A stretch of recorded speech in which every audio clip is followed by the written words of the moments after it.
Hey everybody, what's going on? It's your boy Kris Avalon here coming at you with a brand new recap of the season 2 finale of Pose, episode 10, which has been called In My Heels. Now, I know I didn't bring you an episode last week, which was the episode 9 one where the ladies had this whole girls trip / Tu Wong Fu-esque getaway down to the Hamptons. But I felt like it wasn't enough that was going on in the episode to require doing a full video on it. I'll just give a quick opinion on it. I liked the episode. I thought it was a great change of pace from so much of the heaviness that was going on throughout the season with people dying consistently. We had Candy's murder. We had people dropping like flies from HIV and AIDS. We had Ricky getting infected. And then finding solace in Pray Tell. Like it's been really heavy in regards to a lot of the subject matter. So last week's episode, I just felt like it was a great change of pace. I like the fact of seeing 4 women getting together and just women of color getting together and just having a collective good time and enjoying each other's company and just having an old kiki. And so I just lived for it. I love the episode. I love the fact that Blanca got her man. Blanca's got a man. But the interesting part was, when we got to the new episode, which came on earlier this week. I know I'm late with the videos too, but I've been busy and shit, so it's coming out now. Forgive me. But like they always say in the old saying is, you don't come when you want to, but I'm always on time. Anyway, so now when we open up the new episode, Blanca is working out of her apartment where she's doing nails, which is what she should have been doing from the beginning. Like, if you from the hood, if you know people like blacks, Latinos, whatever, a lot of times when you don't have a wherewithal of getting your own business, I know plenty of people who run barbershops out of their apartment or do all kinds of stuff outside of their apartment. And especially like if you're from like Harlem or the Bronx, wherever. That's a big thing. Still is. I mean, it was back in the day and it still is today. So I wasn't surprised that Blanca would have been like, you know what? I lost all my life savings in this whole situation to keep the rent going because I lost so many members of the house. Like, they all moved on and they're all doing their own thing. They've all grown up. That I would basically run my nail salon out of my house. But when we see her, she looks weary. She looks sick. She looks like she's about to keel over at any moment. And I'm like, girl, do not tell me this is going to be the episode. No, you're not. No, you're not going to kill my Blanca. Like, I thought that's basically where we were going. So she had this nasty cough. But then, of course, what I loved was that Pray Tell walked in. And she was like, I don't think I have you booked for an appointment. And he says, well, in so many words, because I'm paraphrasing, I don't remember the exact quote. But he was basically like, I heard you take walk-ins. So then they sit down and have a conversation, they hug, and we find out in the episode that it's been 8 months since they last saw each other, which was at Damon's graduation party where all hell broke loose. Damon turned into freaking home chick from Soul Food, Vanessa Williams, sitting there spilling all the damn tea about people fucking her man and all this other shit. And then telling everybody else's business at the table. So it was just that whole nasty situation that transpired. It was interesting to find out that it was 8 months later, and now we're no longer in 1990. We're now in 1991.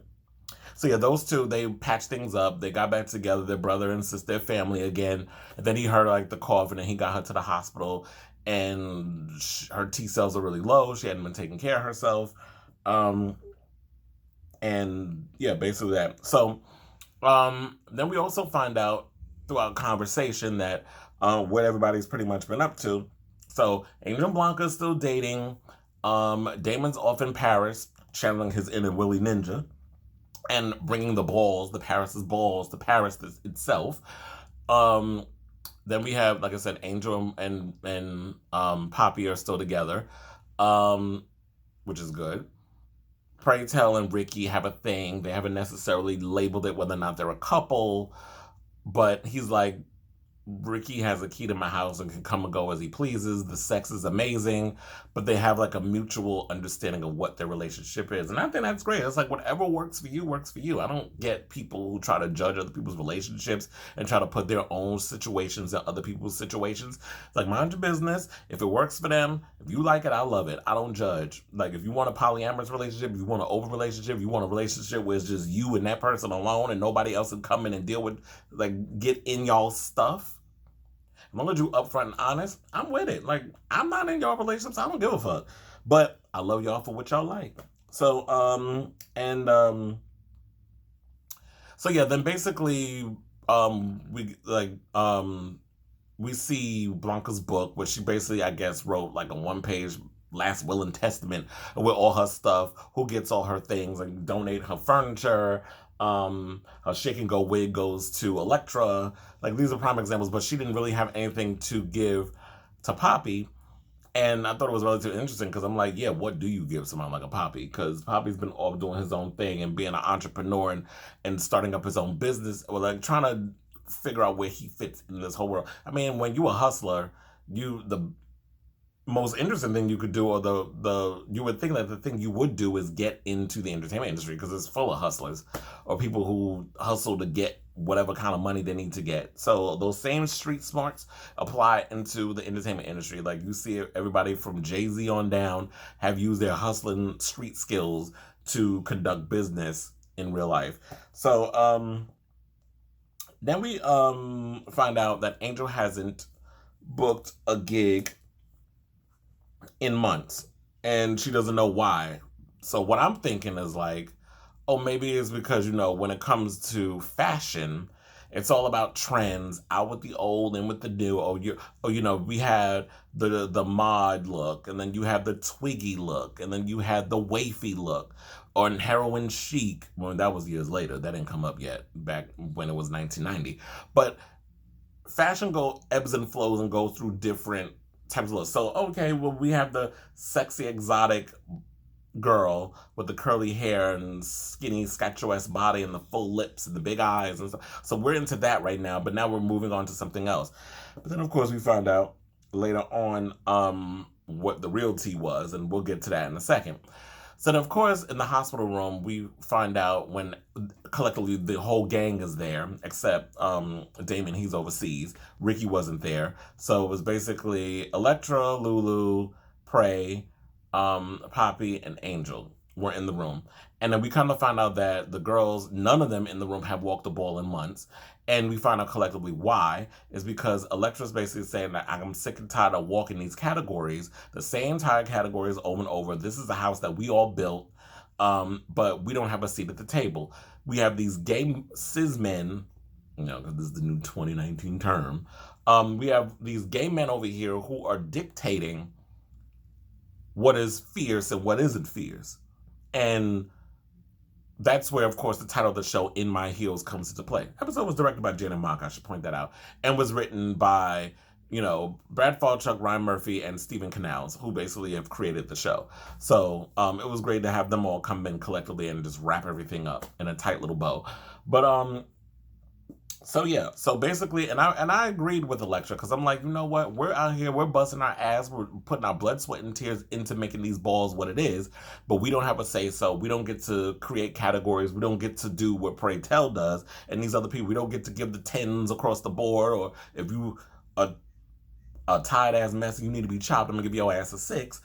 But so we didn't have like those things, and I totally agree with them on that. It's like, in order to know what we have to deal with, you should walk a mile in our shoes, or we should at least have a seat at the table. And so I was with Elektra on that. So then, and of course, with Elektra being, her having 2 houses that she had built within the past,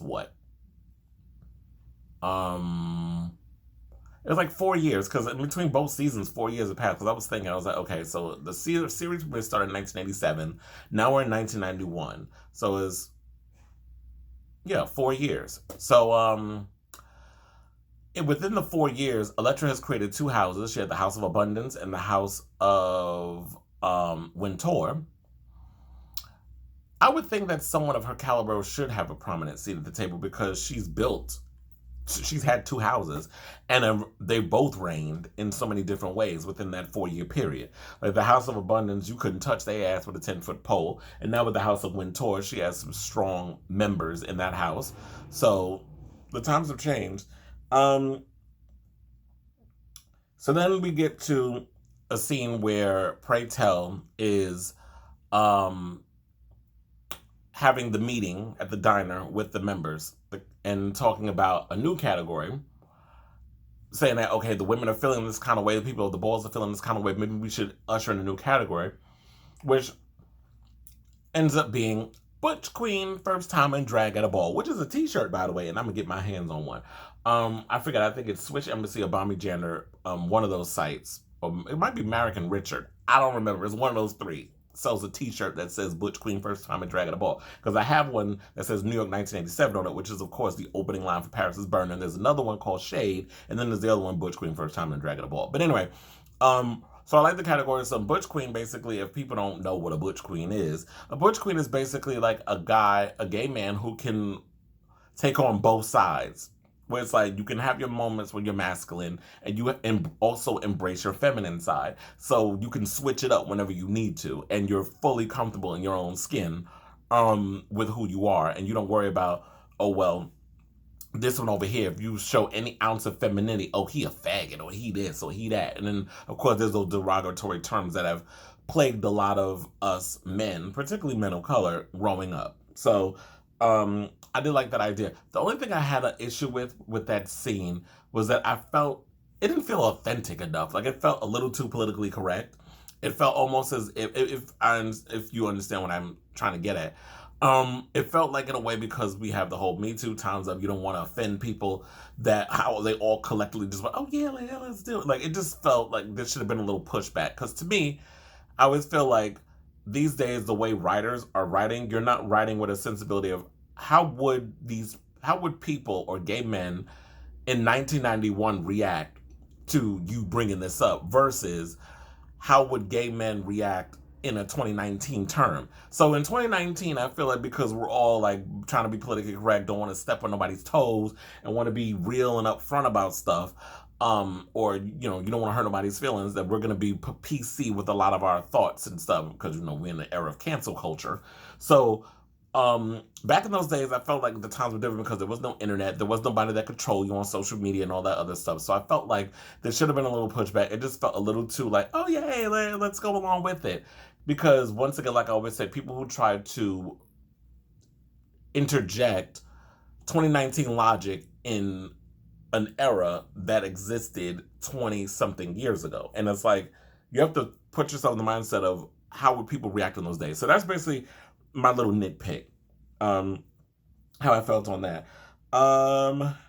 What else? Okay, so let me find out, of course, why Angel hasn't booked any gigs. So she winds up going down to the Ford Modeling Agency, and she walks into the room, and the assistant's trying to stop her. I was like, oh Lord, here's something bad about it. And then what I had sensed actually became the reality. I was like, somebody told this bitch's tea. Somebody spilled her damn tea. And I thought it was the photographer. I was like, oh, well, he found a way to get back at her ass and this and that. No. And then 9 times out of 10 is always this narrative that takes place. Some shady ass queen who's jealous, got some type of, it's always a shady ass queen that goes and will, in order to sabotage you or to get a one leg up over on you, will go and tell these people in power what's going on, because I want you out. I want you gone. You're competition. So we have this eat or be eaten attitude when it comes to us, when we are considered marginalized people, that he was the one that basically told that, well, they referred to Angel as a drag queen, but she's a trans woman. So her career, she basically was like, I'm giving up. It's over. I don't know what I'm going to do. I'm glad I saved up my money. Like, I'm glad I listened to Poppy and saved up. And we'll survive off of that for a while. But then it's like, okay, so what do you do at the next point? Because now all this is happening. what's going to happen with your career, what's going to happen with, well, how are you going to make money and this and the other. So, of course, Poppy's trying to find a silver lining in all this and trying to basically make her feel better and trying to get her off this, out of this stupor, out of this depression. And so he comes up with a plan, which we'll get to in a second. But we need to move on because I want to keep it within the time of how the show was playing out. So Frederica Norman, who you all know was played by the legendary Patti LuPone, kudos to her for a marvelous role that she played, and she acted the hell out of that character. We found out that basically when Prey is in the hospital with Blanca yet again, he's reading in the New York Post, and she's front page, that she's arrested for arson. So in the thing that would happen with Blanca's store, that the building that she was in, they set the building on fire because and then taking out the insurance payment and all that other stuff. A lot of fraudulent shit that people do in real estate. But then while I felt for her for a second, because she said the only thing I felt bad about was that I had to destroy a woman's dream in order to get what I needed to be taken seriously as a woman. While I get that, you felt bad for Blanca.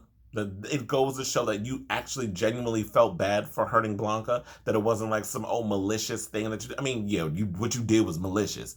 But to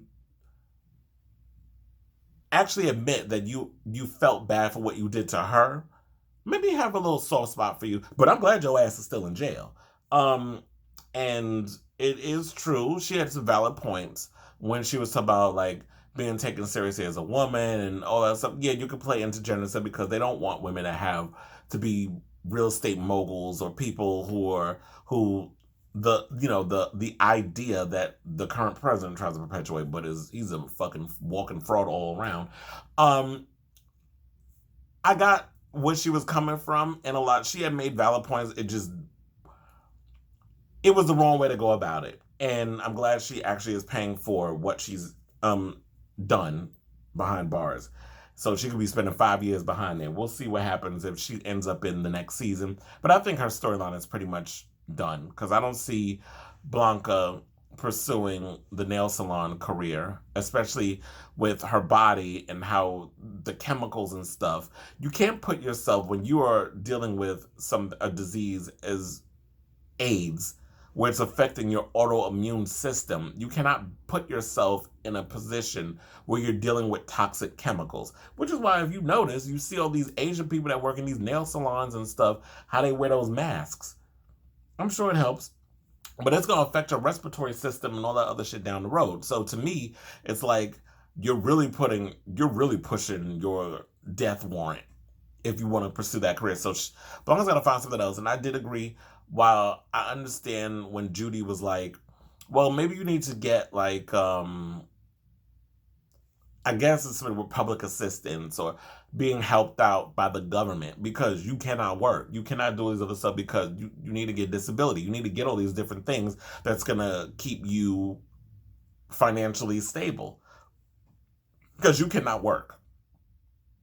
It's so like people with seizures. If you have seizures, you can no longer drive. It's just sometimes we want to be in control, but our body tells us otherwise. And Blanca needs to listen to her body. Otherwise, she won't live to see 1992. So she needs to take Judy's words into consideration and figure out what she's going to do to support herself for the rest of her life. And it's unfortunate, yeah, she's 30 years old with AIDS, but what are you going to do? Like, she's going to have if she wants to have a job that doesn't require any kind of chemicals in the room, she's got to figure out how to make that work, or how to support herself without resorting to that type of job. Okay, so Electra teaching the council how to walk in heels. That scene was hilarious. And it also took me back to that scene where I was wondering, because I remember I saw the episode of The Exchange Rate. I don't know if you saw that, with Monet Exchange. She has a talk show on Build, where she had Dylan Burnside, who plays Ricky on the show. He was asked, has he ever done drag? And he was like, yeah, maybe once or twice. And I think basically he was referring to the episode that we're recapping because he does do drag when he walks in the Butch Queen first time in drag at the ball. But they showed him in those open toe pumps that he was walking, those open toe shoes that he was walking in and just like pumping. And yes, it was like, I was living for it. I just love when men could embrace their feminine side, because you know what? At the end of the day, it takes a man and a woman to make a child. And so we embody the masculine and the feminine traits. I don't know why we try to always kill the feminine trait, but we praise the masculine trait when we should embrace all sides of who we are.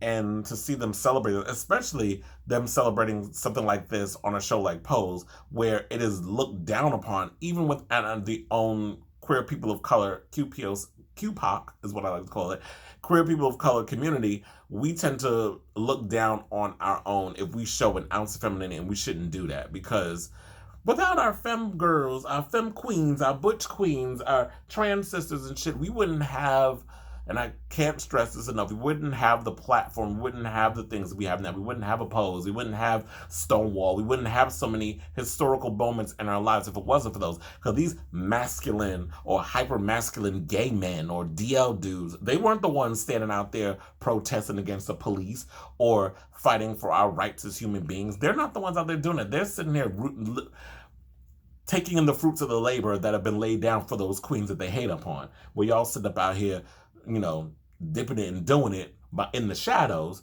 these motherfuckers out here doing it on the forefront. So I applaud anybody who would live in their truth and do what they do with no fucks given. Fuck it up, sis. That's what I say. So I did like them doing the walking, and Lamar and Cubby showed them how to pump, which was hilarious. And watching the council try to walk was just funny within itself. And I did love the talk that Pray Tell and Ricky had outside of Electra's apartment in Soho, by the way. I did notice the location. I did like the conversation they had, because it opened up a conversation that plagues the QPOC community, which is how when you're a young black man and you show an ounce of femininity and you're not even aware of what it is, you're just being yourself, you're being your authentic self, not even trying to wear this shell or trying to reserve yourself or hold 85% of yourself back, and just letting out the 15 that maybe gives you a little leeway into some type of masculinity. Because look, I'll tell you a story myself. So I related to a lot of what Pray Tell was going through with the faggot thing and the parents beating him. Well, I didn't relate to that part because my parents never beat me for being gay or whatever the case was. But in my story, it was with my father, it was like, it's not something we're going to talk about. You're gay, just don't bring it around me. It's kind of like that. That's the attitude that a lot of black fathers have towards their sons. My mother, who was not a black woman, by the way, took her a while to embrace it, but I think she kind of knew, because there were always people around her who would buzz in her ear, be like, oh, I think your son is gay or something. And it's like, mind your fucking business, number one. Number two, that's not something you do to a parent. You don't interject stuff like that into a parent's ear or talk about their child in that way. Like, I'd have been pissed off if somebody would have made a comment about my son being being a faggot or being gay or whatever phrases that people like to use. I would be tight as fuck. It's like, bitch, I know my child. I don't need you jumping in and going in on my child. That's my motherfucking child. Let me worry about him or her or whatever the case is. Or if my son is about to be trans, or if my daughter is about to be trans, or if my child is a lesbian, or my son is gay, or my son is non-binary, whatever the case my child decides to wake up and be, I'm going to embrace my child wholeheartedly. And I know it was different because it was back in the day when I was younger. It's like the 90s, growing up in the 90s. This is what I had to deal with. So a lot of times I would suppress parts of myself because I'm like, well, if people found out I was gay, or people would find these things out about me, then it's like, oh, they won't like me, or I might have to defend myself physically, or whatever the case is. You try growing up as a gay man in the hood and see how that goes over well for you. So if you got a story around that, or you could relate to it, I would definitely want to hear your stories in the comments, by the way. But that was just my story. And it came to a point in my life where it was just like, where, when they say it gets better and, people are committing suicide for those reasons, I don't think I've ever thought about killing myself. I may have I may have had those thoughts, but the thing was, when I was growing up in school, yeah, I got called names and this, that, and the other, but I never was ridiculed wholeheartedly for being gay. I just felt like because so many times you've heard things from certain people in your childhood, when you hear that word faggot, when you hear these different words and it hits and it's a trigger, it's like literally a knife going into your chest. Sometimes you want to remove yourself from that and it's like, oh, I'm going back into that suppressive period. So I totally got where Pray Tell was coming from with that. It was a relatable moment for myself and I'm sure lots of other men who were in Pray Tell shoes. Um, So then, when I did like the scene, we'll talk about. Poppy goes to Miss Ford, asks for a job because he can't get her a gig, but he's like, well, these offshoot gigs, whatever's going on overseas, let me look at some stuff and I'll get and see if I can get her some work. Because Miss Ford actually, regardless of what happened, she believes in Angel, and she's like, yeah, I embrace you this, that, the other, but this is way out of my jurisdiction. This is way out of my power. I can't book you these gigs with all these high fashion designers and all these other people because I don't have control over that. And at the end of the day, it's a business. So, but then she gives Poppy a chance, which I actually loved. And a week later, we kind of find out at the Mother of the Year ball that he winds up booking her a gig for what is it?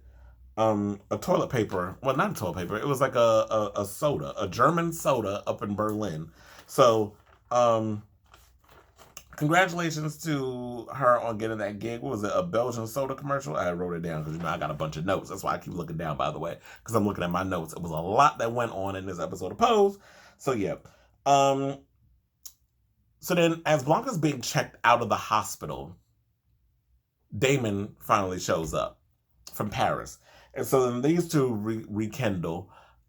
He's letting her know what's going on and how he's got his own family house. Like, he's a house father over in Paris and he's nurturing the children out there. So it's great to see, like, he's doing well. And like I said, this story very much so is reminiscent of Willie Ninja, who'd wound up doing the same thing, who wound up going over to Paris and working with Malcolm McLaren, Deep in Vogue, and that whole thing. So this story is very similar, of course. It was the inspiration clearly was taken from Willie Ninja in Damon's story. We also find out, which I thought was great. Well, he's also a choreographer over there too, and he's going to be choreographing Malcolm's next video. We also found out that Damon is negative, so Ricky did not give him HIV, which, thank the Lord, like, he's really lucky. So at this point, now that he is negative, maybe he'll take better precautions with his health and not just be trusting people to just run up in him, especially being that it's the 90s, the early 90s. Elektra winning 1991's Mother of the Year, which of course, last year it was won by Blanca. I thought it was well deserved because, and also shout out to Dominique Ross. Like, I know a lot of people still, and I do a little bit at times too, the way she phrases certain things in a lot of her scenes. She has matured a bit in her acting. I think she's gotten slightly better. Not as better as the rest of the cast. Like, I think India Moore has stepped up her acting game. I definitely feel that. Well, Pray Tell's pretty much, Billy Porter is just an acting legend. So we don't even need to put him in that whole thing. Like, just give him all the goddamn awards when Emmy season starts. But MJ Rodriguez has definitely stepped up her acting. Like, she's been giving us a moose-bouche of emotions. Like, so much, a plethora of different types of emotions we've been getting from her. So, I know, I'm sure there's more to come down the road. Like, give me the entree and the main course and all other stuff. We'll get all that in season 3. Looking forward to that. So, like I said, and also, I should point out, so much went on in the Mother of the Year ball. So I'm glad that Elektra won, which was well deserved, because Elektra has changed so much. Like, she went from, well, she's still doing the dominatrix thing and the murder, the dead body, and, well, she didn't murder anybody, but the dead body in the apartment and keeping that quiet. Dorian Corey. So many different things has been going on with her and her career, and how she is not just come across as a raving bitch as she was in season 1, that she's shown that she's nurturing as a mother, and so much. She's been showing so many different things, and grown to love Elektra even more this season. So she's just not as one note as they made her in season one. So that's why I guess is what I'm trying to get to. So it was well deserved that she won Mother of the Year, especially succeeding Blanca. So I do agree. Like, I feel like I'm glad she won. Congratulations to Esteban Martinez and soon to be Angel Martinez, because they're about to get engaged. In case you don't know who Esteban is Poppy. So glad to see that they got engaged at the party. I mean, at the ball. I wonder if they'll get married at the ball. That'll remain to be seen. Come judge for me. Come judge for me. Come judge for me. You know, that was in my head. Like, now that's a new phrase. I need to get that on a damn shirt. Come judge for me. I'm about to do that too. Yeah, I just like how she was doing that, and like how she just kept saying it. It was like in my head the whole time. Still is, because clearly I just said it. So I also like that Ricky and Damon patched things up. It was like, no hard feelings. You know, I've grown, you've grown. You're off doing your thing. I'm going off doing my thing. I went off to Paris. I'm making a life of myself. I'm doing this, that, and the third. We found out Ricky's about to go tour with Paula Abdul. So he's off doing his own thing. Candy Sweet Refrain, I was living for it. That lip sync between where Blanca came out in the wheelchair and was giving us Whitney Houston, doing a Star Spangled Banner. I lived for it. I thought it was an amazing scene. And then we go into Angel Lulu's Sanaya Ebony, Kiki Pendarvis, and Blanca Extravaganza Evangelista judging the Butch Queen First Time in Drag at a Ball category, where the women got up there and basically judged the men for getting up and doing what they do, which is getting the hair, nails, hips, heels, hair, nails, hips, heels, you know, doing all of that stuff. Some of y'all could have used some titties and some padding. Like, y'all really look like this was literally, well, I guess the whole category is first time in drag. So when you looked at it, it was like, yeah, y'all could have used a little polish, but you get an A for effort. And those, you know, the scores were justified in what they got. So, and then last but certainly not least, Blanca, how the show ending, how the show began in season one, which is Blanca taking in 2 new house members, Quincy and Chili. Don't go chasing waterfowl. How you had the 2 children and she brought them in and took them under her wing, and we'll see how season 3 starts, where not only does she take in Quincy and Chili, but does she bring in more house members. And I think it's great because, to me, I look at Poppy and Angel, I feel like there's still story there, but not as big of a story where we can keep it going. I do think they need to consistently shuffle in and bring in new members to keep the show going. So I do love the fact that they have Blanca bringing in new members so we can create stories around these new kids and see what they're all about and keep the show fresh and awesome. And that is what I'm definitely looking forward to. I'm also looking forward to seeing how the rest of the characters on the show fare well. Like Lulu. How's she running her house of ferocity? Is she going to get a man next season? You know, what's going on? Oh, speaking of which, what happened? We didn't even find out what happened with Blanca's man. What happened with her and Adrian? Like, we don't even know that story with her and the lifeguard. So I would have liked to have gotten closure on that. I mean, clearly it didn't work out because he was in no scene. But it would have been nice to see, like, okay, what happened with that whole relationship? And, you know, how that whole situation transpired. I would have liked some conclusion on that. But, yeah, so I would like, you know, with the characters that we can, I feel like Damon's character story arc done. I don't think there's any further we can go with him. Like, if he comes and makes an occasional appearance, that'd be great. But to me, I just don't see him as a prominent character in the show next season. So I do like the fact that they're bringing in fresh meat. I hope Blanca finds love next season. I also hope Elektra, like, let's see where she goes with her character. There's so many different people I would like to see fleshed out and who weren't really used that much this season, and see where they go. I'm also curious to see where Pray Tell and Ricky's relationship goes. I am curious about the whole May-December romance and the fact that these 2 are both infected with HIV, so they have that in common, and how they make this relationship work in the time that they're in. So overall, great season. I lived for this season. I thought this was a great season. There was some little nitpicking things that I had issues with, but overall it was a pretty much solid sophomore season, which is rare in the Ryan Murphy world, because usually, you know, his, you know, a couple episodes are great and then it starts to go off the rails. So Ryan Murphy, kudos to keeping this ship tight. Let's keep it going in season 3. I know a lot of people want season 3 today, but I can wait until, I hope they actually release every season during Pride season. I think that's a great way to do the show and give it that credence in time for have it during Pride season, and then you have it where you could nominate people for the Emmys. So I'm hoping that we get it next year. I don't want y'all to rush the process. Take y'all time, give us a good season, and really give us some good, authentic, strong stories. And so overall, like I said, 10s across the board with this season. Even though I had a little nitpicky stuff, I'm still giving it 10s across the board. So anyway, thank you all once again for watching my reviews and my recaps and all that good stuff. Thank you all for sticking around for 2 seasons, because I've been doing this for as long as Pose has started airing. So thank you all who stuck around from the beginning, the new guys, all you people who are new to this. Thank you all for sticking around and watching it. Leave your comments, like, subscribe, do all that good stuff. Once again, thank you all for watching. See ya.